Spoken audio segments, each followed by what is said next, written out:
बहुत शौक था पहाड़ों पे चढ़ने का, नई जगहों पे जाने का, लेकिन दादी उसे हमेशा रोकती कि अभी तुम्हारी उम्र छोटी है, अभी तुम्हारा कहीं भी जाना खतरे से खाली नहीं है, इसलिए तुम अभी घर पे रहो। लेकिन शियांग अपनी दादी की एक भी नहीं मानता।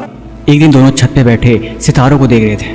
तब तक शियांग ने एक पहाड़ी के ऊपर देखा और दादी से पूछा कि दादी उस पहाड़ी के ऊपर क्या है?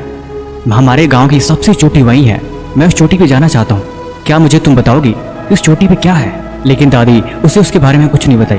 धीरे धीरे वक्त गुजरता गया, समय बीतता गया। अब वो धीरे धीरे काफी बड़ा हो गया, स्कूल जाने लगा, लेकिन जितना ही बड़ा होता उसका जिद्दीपन उतना ही बढ़ता जाता। दादी उसकी हरकतों से बहुत परेशान रहने लगी। धीरे धीरे उसका मन पढ़ाई में बिल्कुल नहीं लगता था। वो बस यही सोचता कि कैसे भी करके मुझे दुनिया घूमनी है, मुझे उस पहाड़ की चोटी पे पहुंचना है। अब तो वो एग्जाम में भी फेल होने लगा था। दादी ने उसे बहुत डांटा, लेकिन फिर भी वो नहीं माना। आखिर पूछने लगा कि तुम आखिर बताते क्यों नहीं हो कि उस पहाड़ की चोटी पे ऐसा क्या है? क्योंकि वो गांव की सबसे ऊंची चोटी है और मैं वहाँ पे जाना चाहता हूँ कि वहाँ पे जाने के बाद गांव कैसा दिखता है। दादी को गुस्सा आया। उन्होंने गुस्से में जवाब दिया, तू पढ़ता है नहीं और तुझे पहाड़ पे चढ़ा है। तुमने आवारा दोस्त बना लिए हैं, दिन भर बस तुम समय को बर्बाद करते हो और तुम पढ़ते भी नहीं हो। ऐसे रहे तो भला कैसे काम चलेगा? तुम अपनी जिंदगी को बर्बाद कर रहे हो। उससे बोला, दादी प्लीज एक बार तुम मुझे बता दो ना कि उस पहाड़ की चोटी पे ऐसा क्या है जिसके बारे में तुम बताते ही नहीं हो। प्लीज तुम एक बार मुझे बता दो कि उस पहाड़ पे क्या है। मैं एक बार वहाँ से हो जाऊँ, फिर उसके बाद मैं जी जान लगा के मेहनत करूंगा, हर दिन पढ़ूंगा और मैं एग्जाम में अच्छे नंबर ला के भी दिखाऊंगा। तुम मेरा यकीन करो, मैं तुमसे वादा करता हूँ। दादी ने बोला, चल ठीक है, अगर तू नहीं मानता है तो मैं तुझे उस पहाड़ के बारे में बताती हूँ। ऊपर चोटी पे एक मंक रहते हैं, जो मंक इस गाँव की रक्षा करते हैं। वो बहुत ही विद्वान है और उन्हें हर चीज के बारे में पता है। अगर तू वहाँ पहुँच सके तो तू सब कुछ जान जाएगा।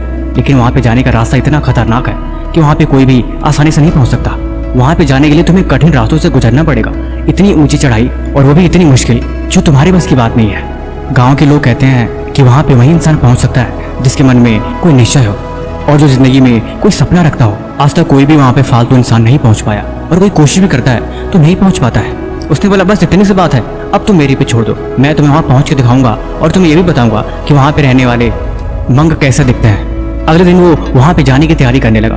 अपने दोस्तों को बुलाया और सबको समझा दिया कि कल सुबह मैं पहाड़ पे चढ़ने की तैयारी करूंगा।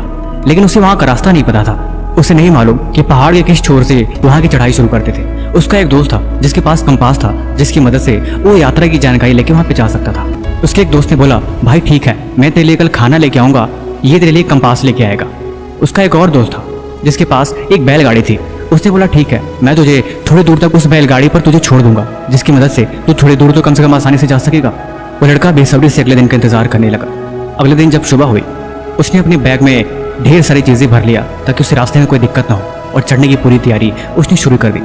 धीरे धीरे 1 घंटा बीत गया, लेकिन उसका कोई भी दोस्त नहीं आया जिसने बोला था कि वो बैलगाड़ी से उसे थोड़ी दूर तक छोड़ देगा। उसका भी कोई अता पता नहीं था।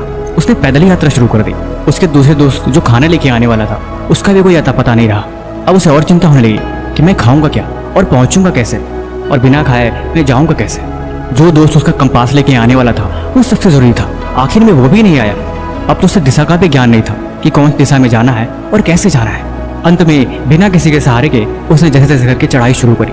चढ़ते चढ़ते धीरे धीरे शाम हो गई, अंधेरा हो गया, लेकिन अभी तक वो मंजिल तक नहीं पहुंचा। थक के हार गया। बैग में हाथ डाला तो उसने देखा कि उसकी दादी ने थोड़े खाने की चीजें रखी हैं। वो उसे ही खाने लगा। अब उसे दिशा का भ्रम हो रहा था कि किस तरफ चढ़ा जाए और किस तरफ जाया जाए। तभी उसे याद आया कि बचपन में दादी उसे गांव की कहानियां सुनाती थी और जिन कहानियों में वो गांव का नक्शा अक्सर समझाया करती थी कि पहाड़ी के सीधे छोर पे जाने से ऊपर जाने का रास्ता वहीं मिलता है। उसने थोड़ा और दिमाग पे जोर डाला और चढ़ाई शुरू कर दी। चढ़ते चढ़ते 2 दिन बीत गए और आखिर में अब वहां पे पहुंचने वाला था। उसकी हालत इतनी बुरी थी जैसे कि अब वो मर ही जाए, क्योंकि उसने 2-3 दिन से ढंग से खाना नहीं खाया था। आखिरकार वो कैसे भी करके पहाड़ के आखिरी छोर पे पहुंच गया। वहां पे उसे एक मंक दिखाई दिए जो बहुत ही शांत धीर होकर तपश्चर्या करे थे। उनको देख के उसकी आंखें चकरा सी गई। उन्हें बैठकर देखता ही रह गया कि उनकी आंखें खुले, वो उससे बात कर पाए।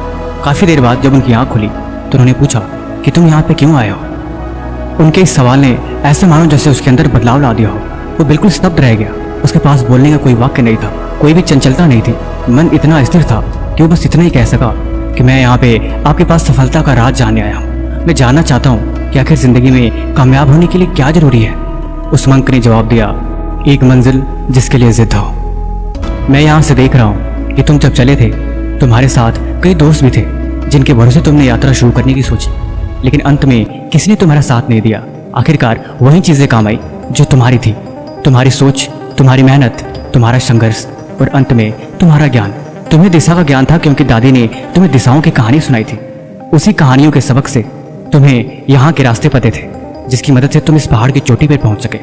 दूसरा, तुम्हें यकीन था कि वो दोस्त तुम्हारी मदद करेंगे, आधे दूर तक भी छोड़ देंगे तो तुम्हारा काम बन जाएगा। लेकिन ऐसा कुछ नहीं हुआ। जीवन का यही सत्य है, अगर मंजिल तुम्हारी है तो उसकी तैयारी और उसे पूरा करने की जिम्मेदारी तुम्हारी ही होती है। यहाँ पे कोई तुम्हारा साथ नहीं देता, इसलिए जिंदगी अपने भरोसे जीना सीखो। तुम पहाड़ पर सिर्फ इसलिए चढ़ सके क्योंकि तुम्हारे मन में पहाड़ की चोटी थी, ये तुम्हारा लक्ष्य था और इसी मकसद से तुम इस पर चढ़ रहे थे। तुम इस पहाड़ पर इसलिए नहीं चढ़ पाए क्योंकि तुम्हें मुझसे मिलना था, तुम इस पहाड़ पर इसलिए चढ़ पाए कि तुम्हारे मन में बार बार इस पहाड़ की चोटी थी। अगर ऐसा नहीं होता तो तुम इस पहाड़ पे कभी चढ़ नहीं पाते। इसलिए जीवन में एक मकसद का होना जरूरी है। मकसद के बिना यहाँ किसी भी जीवन का कोई अर्थ नहीं। तुम जीवन में क्या सीख सकते हो, क्या जान सकते हो, क्या समझ सकते हो, वही तुम्हारा अपना है। इसीलिए हमेशा खुद को काबिल बनाओ, खुद पे इन्वेस्ट करो। जो भी सीख लोगे वो तुम्हारा है, जो भी जान जाओगे वो तुम्हारा है। और तुमने जो कुछ भी सीखा है, तुम्हारे दिमाग में जो कुछ भी भरा है, वही तुम्हारा है और तुम वही काम कर पाओगे। इसलिए यह उम्र सीखने की है। मैं देख रहा हूँ कि तुम आगे चल के एक बहुत बड़े पर्वतारोही बनोगे। तुम बहुत बड़े पहाड़ की चोटी पर पहुंचोगे और इसके पीछे सिर्फ एक ही मकसद होगा, तुम्हारी आगे बढ़ने की चाह, पहाड़ों पर चढ़ने की उम्मीद। यही चीज़ तुम्हें आगे बढ़ाएगी। इसीलिए कहते हैं, दुनिया को छोड़ो, खुद पे ध्यान दो, खुद को काबिल बनाओ, खुद की कमियों को दूर करो, खुद को हर वक्त व्यस्त रखो, मन को हमेशा कुछ सीखने में लगाओ।